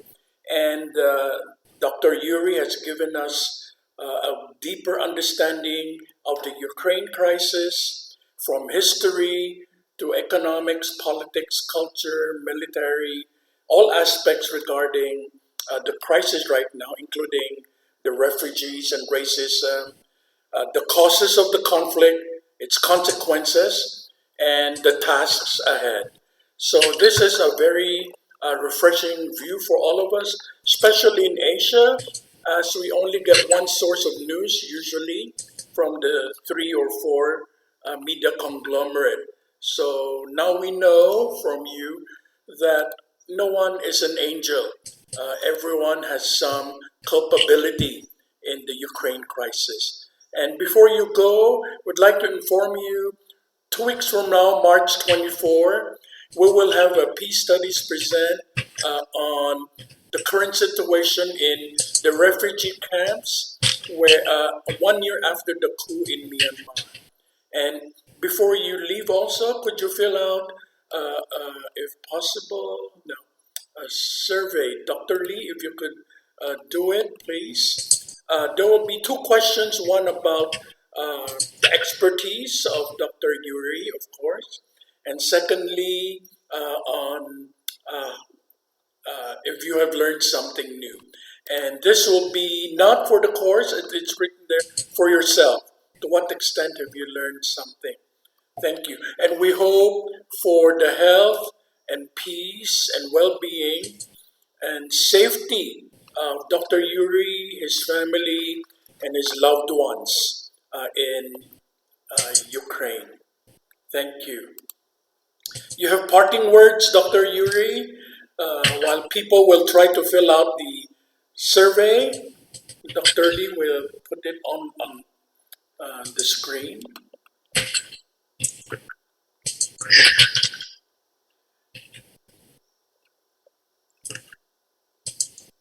We wish you well, Dr. Yurii. I hope you... Thank you for your attention, and I see some people are caring and praying. So thank you very much for that. Dr. Lee, were you able to put the survey? Yes, okay. So when you're done, thank you. We'll see you. And thank you, Dr. Yurii. We'll keep in touch, Dr. Yurii. And we will try to publish a monograph out of Dr. Yurii's presentation. So continue your peace work, but be safe, Dr. Yurii, first and foremost. Thank you very much. Thank you.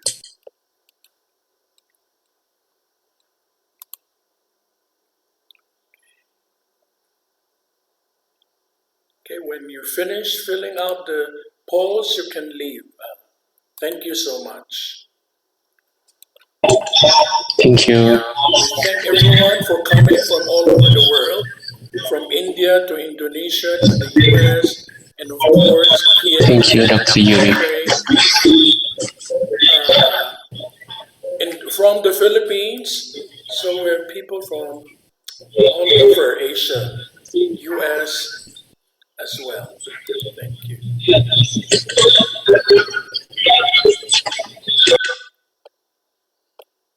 And we'll share with you the recording as well if you're interested. Okay. Bye now. For my class, we will have 5-minute break. 11:08 Bangkok time. Thank you.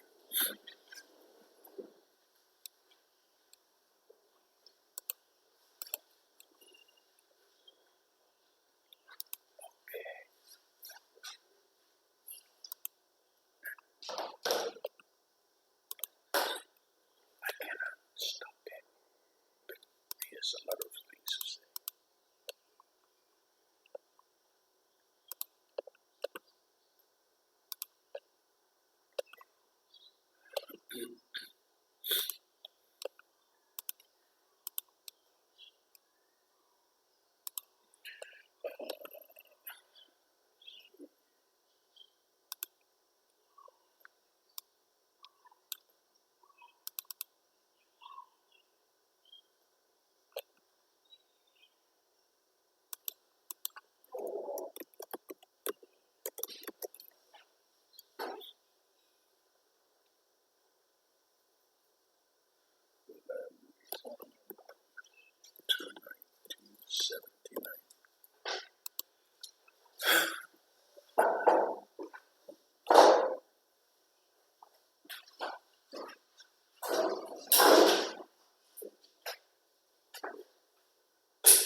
more tea? No, I didn't even take that. You probably need it you more. want it? Oh, You probably need it more than I do this no, morning. I always drink. No, the stress relief, you might need it more than I do. I've never used it. Thank you for opening up the conference room for me, You're welcome. and thank you for getting mad at me. I'm so sorry. My focus is my work, I not you. understand. I'm so sorry. Completely I understand. was logged out. I have to text Dr. Lee, help me go back in. You are not my person. You're not helping me. Like my focus is the bigger picture, not you. Tell me. I was so panicked, and you write me, message me. You already had him. I don't answer calls. I don't check messages. My focus is Zoom. It's not anyone, not you, not even my Lazada or whatever. I know all that, but you did not have to go off. That's what I'm saying. I'm just focusing and panicking, and I don't need you to. Panicking. Yes, I'm panicking. I was logged out because Dr. Lee logged in. We're at one account. You are not my priority. Zoom was my priority. I'm so sorry. I'm mad, but I cannot undo, and I will not undo because this is my priority. I don't undo. I will not undo. I'm sorry I did that, but I won't change. Okay. I was panicking. This is a big event. Someone is in a war zone, and then it will not happen. And it's like 3 a.m. in his place. He's making multiple sacrifices. I have to make sure it runs. Not you. You are not my priority. I'm sorry. I'm sorry to say. This is my priority. I understand that completely. You don't. You are still making a fuss out of it. You don't get it. I don't answer anything. This is my focus. I was locked out. You don't get it. No, I get it, but it's okay. So today is not a good day. I don't want to go to lunch with you. Thank you very much.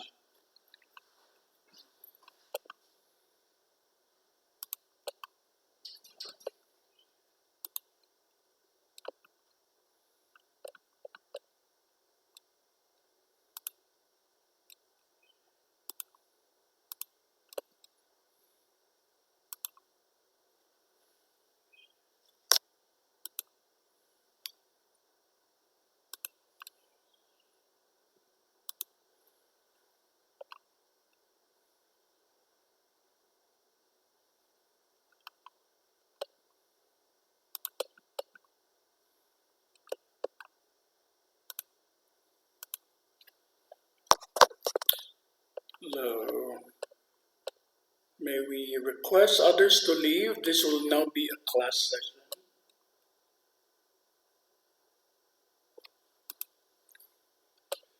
Or I'll log out and I'll log in.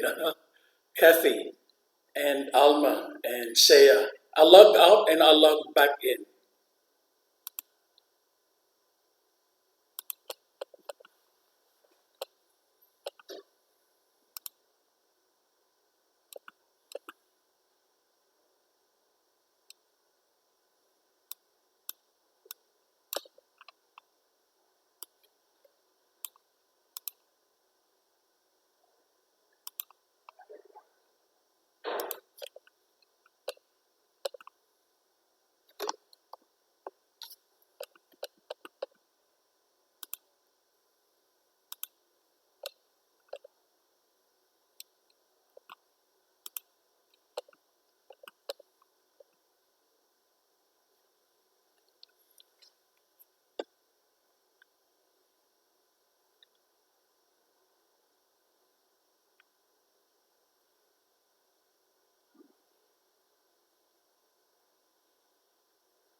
Hello, Kathy. I'll try to write. The others who say we're using the peace studies link. I was just sending a message. We have a WhatsApp group. I'm sending to them too. Oh, Yeah.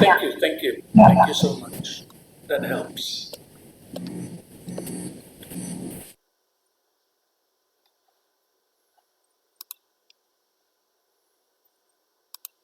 How do you find his talk? It's really informative, and I was really listening. You know, as a pacifist, what is obviously it's a little bit. It has that lens, but I was really grateful for so many. I don't know how to say how many facets or aspects of the crisis to consider, and when he says things like the archaic conflict and even the sovereignty issue is not really it's a non-issue because when you think about it in terms of autonomy and and then I was really thinking that Dr. Mark should have been there because we are talking about justice now. I mean, Dr. Mark attended the session. Oh, you did? Okay. Just without his video.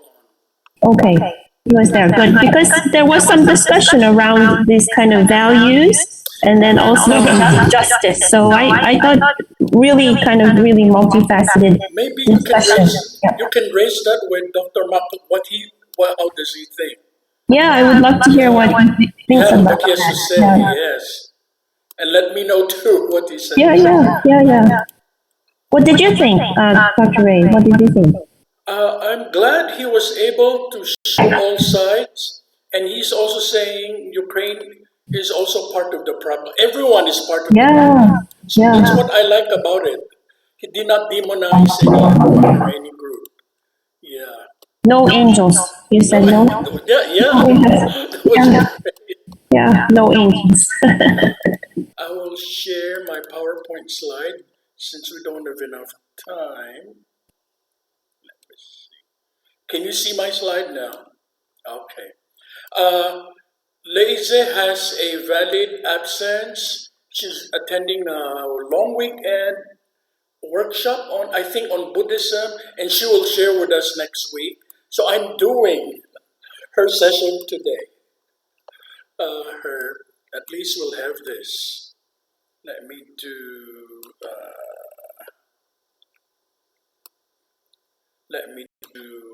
How do I do record? Okay, I think I saw the button. Hello, Elma. Welcome to the class. Yeah, nice to see you. Okay, I'll record it now. Recording in progress. Okay, so this week and next week, we will use the Skandar book, Askandar. This is a Southeast Asia-wide Centers for Peace Studies book published in Thailand, just 2021. It's a very new book. It's state-of-the-art. And it is a very good introduction to all key aspects of peace building. In fact, it has everything you need to know, I guess, about peace building. It's a good summary book, and it had brought together many authors. So I would highly recommend everyone, when you do your qualifying exam, to go back to this book, okay? Because it had done the literature review for you already. Who is Flavius? Flavius wants to join this meeting. No, he's not in our class, no.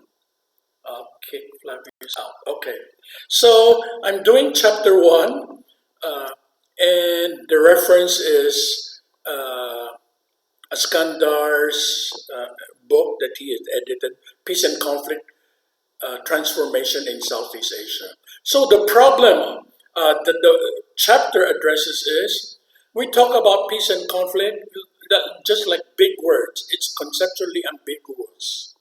It's chaotic. So this chapter tried to fill in the gap by providing conceptual clarity. It will tell us what we mean by conflict, what we mean by peace. So this chapter answers two questions. What is the historical development of conflict and peace theories? And second question is, how are conflict and peace concepts defined? So history and conceptual definition.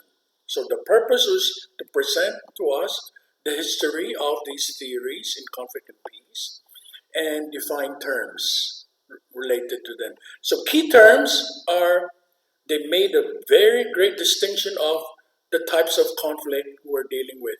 Suppression, containment, settlement, resolution, prevention, and difference between conflict and violence, and then peace. And then how do they all link together? So a lot of key terms here. The debates presented are, there are different ways of looking at peace. Positive peace, negative peace. But where's the culture? This is our class, right? What about nukes, hunger, and refugees? So when you talk of peace, it's not just one thing. There are different aspects. You have to clarify. Methods in this chapter, it's literature review. It uses the historical approach, conceptual definition, and operationalization of concepts, meaning further clarifying specific aspects of culture. Okay, so we're going deeper in this chapter. And this will be the historical evolution of peace according to the book, Askanda. He just edited it. It's many professors and activists around Southeast Asia were part of this book project. So it's a very good academic and NGO cooperation. And this is presented in an academic form. Historical stage one, negative peace. Every time we talk about peace, it's about war, basically. Okay, when the first time it was developed, it's a scientific study of war. Second development is, but what about other aspects of conflict and violence, like hunger, poverty, inequality? So you have the aspects of positive peace. Structural violence, as Galtung would say. So this chapter used Galtung and Lederach a lot. Third stage is, sure, you have structural violence and physical violence. But what about the global problem of nuclear arms? They're not covered as such. And the new development of people are hungry because of so many factors, inequality, climate change, wars, and which also result to stateless people and refugees. And then the stage 4 is, but shouldn't we look at culture as well? Okay, what are the different ways by which you can bring about peace? So it's a great way of telling us, no, it's not just one aspect or another aspect. These are the historical development of the theories of peace. It changed through time. Okay, that's findings. So for Galtung, citing Galtung, 2010, it's a holistic continuum. We're looking at everything to fulfill our goals and needs. So everything, structural violence, physical violence, everything else. Negative peace, positive peace. Okay? So, and he gave us the chapter summary. How we link together the different concepts. This is called the hourglass model. You'd see the more chances of doing things one way or the other, top and bottom. You would see reappearance of conflict transformation, top and bottom, conflict settlement, middle, and conflict containment right in the middle. And these are different types of relationship that goes on. Okay, so this would summarize how everything is related. And he defined peace building. I mean, the book, not he, because he's just an editor, and define what is cultural peace, structural peace building, peacemaking, peacekeeping, war limitation in a very succinct way. One sentence or one paragraph. Bang. Right? And they would say peacekeeping will be further developed in chapter 5. And then now, this is the hourglass, right? How are they related in a table form? When there are differences, then you need to use cultural peace building. What are the different ways by which we can deal with conflict? Like Alma was saying in her paper, and then we later co-authored, the indigenous people of the Central Philippines use indigenous law, cultural peace building, when it is a matter between tribes people, right? But when it's between the tribes people and, how do I call them, the Visayas, maybe is a term, then they have to use regional law, municipal court to deal with the conflict. So there are different ways by which conflict can be solved. That will be Alma's case study in her qualifying exam because she already did that research. Okay? And then contradiction. Structural will be now a deeper problem. You have the rich and the poor divide. Then maybe we need to do development assistance, and NGOs can play a role. And maybe we should tell government to be transparent and to give equal services to everyone equally and to respect the human rights of everyone. Track 2, mediation. There are 3 tracks. One track is the elite, the government representatives and rebel representatives. That's track 1. Track 2 will be NGOs, academics, universities, churches. Track 3 are the grassroots people themselves. So there are 3 tracks in peace building. Okay, so for structural, you need both track 1 and track 2 to be also involved. The government should accept that we should give everyone equal opportunities for everything and treat everyone equally, and NGOs and churches can come in too. Okay, and then when there is polarization, that is elite peacemaking. You have, let's say, the Ecumenical Bishops Forum in the Philippines, and sometimes the National Council of Churches also come up with some statements, and the Philippine government representatives and the rebels meeting in Norway, for example. The Philippine bishops and the Philippine government representatives, with the call from the Ecumenical Bishops Forum and the National Council of Churches of the Philippines, telling them, please have peace talks now again.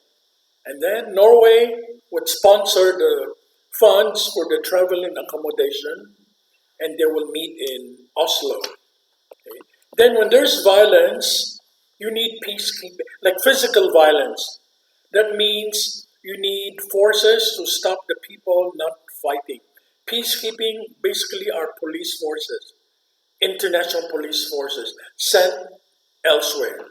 Like when we say peacekeeping forces in Darfur, those are like police forces sent from Nepal, from the Philippines. In the Korean War, peacekeeping forces were like from the Philippines. Fidel Ramos, former Philippine president, was part of when he was just a foot soldier, was part of the peacekeeping forces.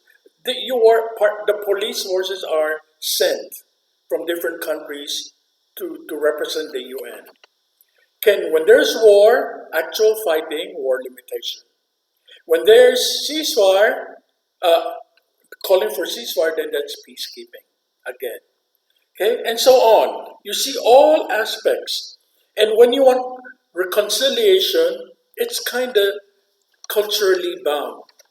In some countries, they have truth commission. In other countries, it's amnesty. In other countries, it's truth and justice. Truth is very different from truth and justice. And then it's different also from amnesty. Those are very different aspects. So each country will have its own approach. What do we want? The way by which you can lead to peace. And conflict transformation is a long process. Again, you just have a couple of paragraphs. So it's a well-written, short chapter, and its contribution is clearly delineated. There are 4 stages in the development of theory, peace and conflict theories. That's one great contribution. Another contribution is it talked about culture. Oftentimes we just say international standards, international human rights, and culture is a hindrance to peace.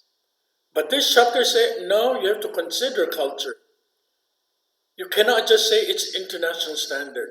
I'm not saying it's right or wrong. What I'm saying is they recognize culture is a factor. Okay.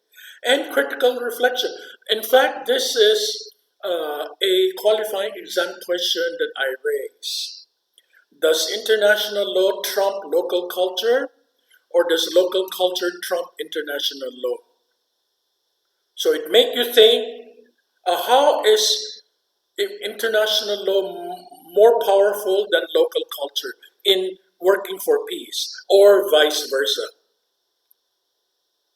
So I'm not giving hint, I'm telling you. This is the qualifying exam question I give for this class.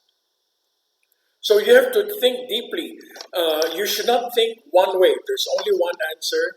In fact, think dialectically. Give arguments in favor of each and give arguments against each. And then conclude what are the benefits and costs of one or the other. Okay, so again, this is real. This is not a hint. Okay, shortcomings. It devoted more discussion to conflict than to peace. It was able to give very clear definition of the different aspects of conflict, but not so much attention paid to peace. Though the two are, of course, intertwined. Another shortcoming would be it talks about gender only in other chapters, which means it's not given equal importance, right? That's my opinion. For the other aspect, like conflict transformation, it says you can see chapter 5, but at least chapter 1 already introduced it as a core element. And then where's justice? It's not in chapter 1, so its concept of conflict and peace is more related to the negative aspect. Because justice, churches, at least the National Council of Churches, World Council of Churches, the Christian Conference of Asia, look at justice as a way to peace. So where is justice? It's not in chapter 1. So are these not important enough? Those are my questions. So recommendation, spelling wrong, devote more time to peace as well in chapter 1. That's it. Thank you. Okay. So discussions from any one of you?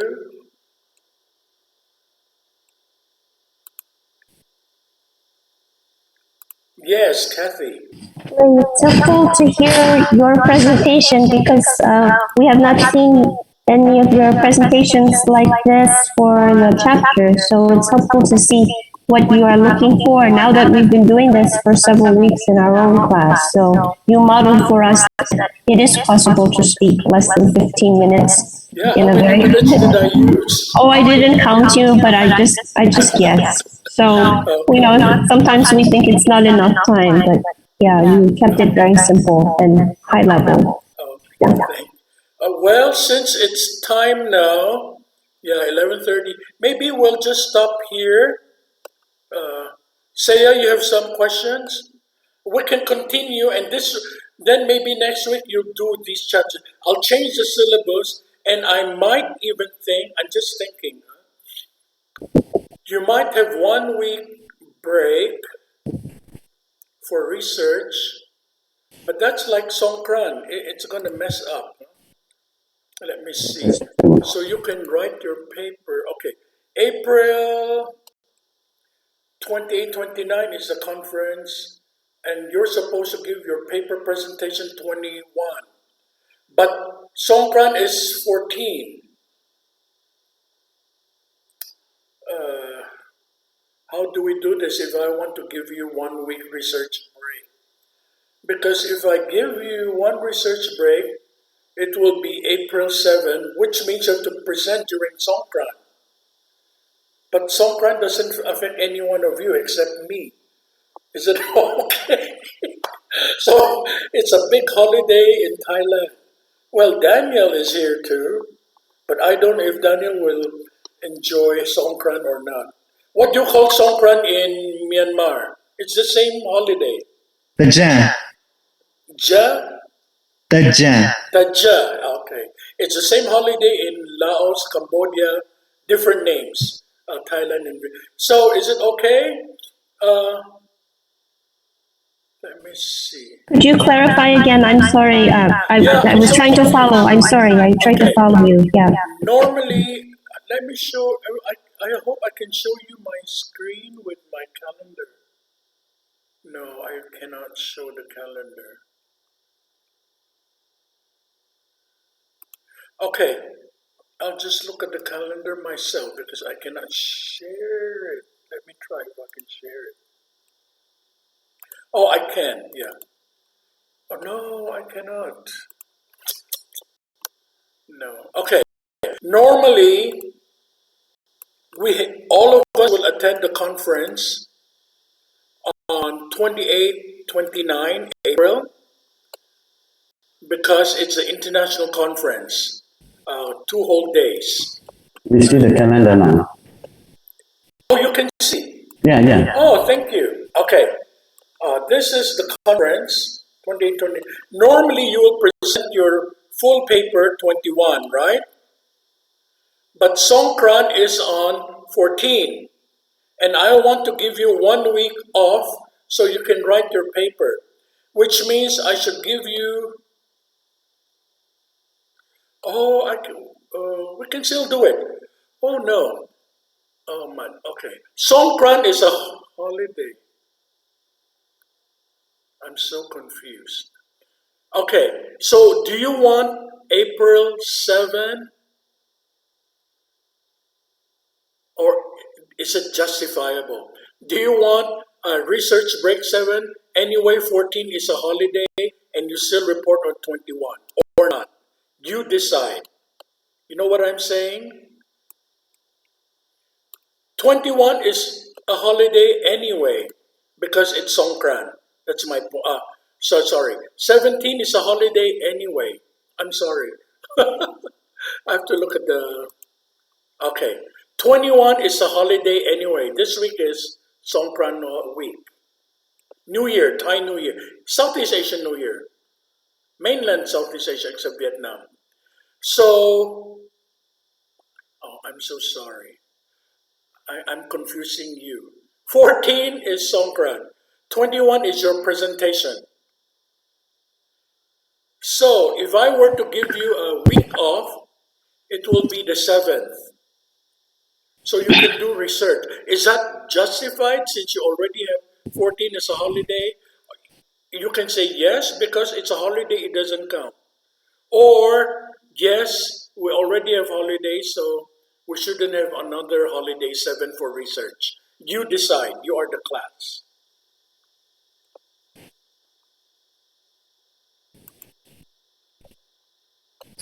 You take the day off to do the research.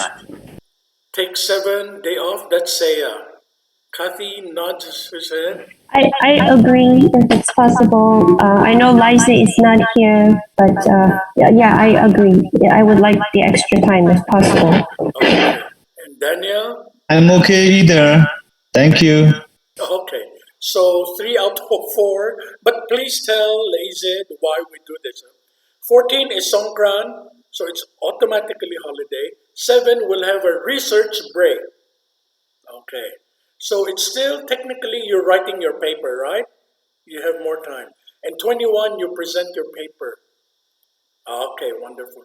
And 28, 29, I will ask you to be moderators of some sessions.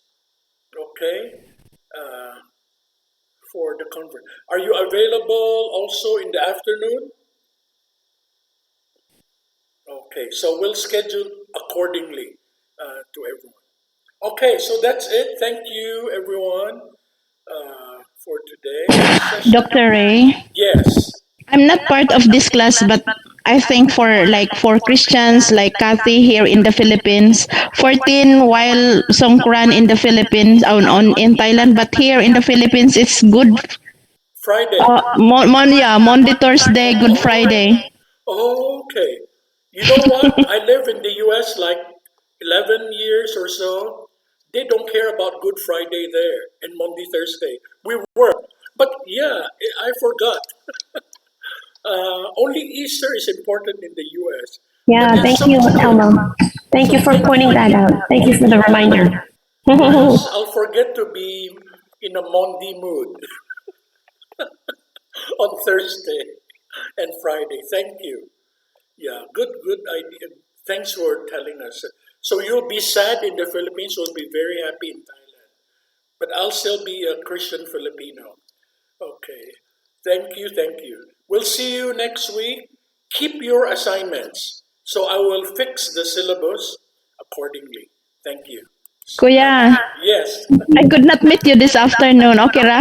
Okay, that's fine. I'll just give you an update. Okay. Okay, yeah. Thank you. Bye Thank you. all. Bye-bye. Bye now. Bye.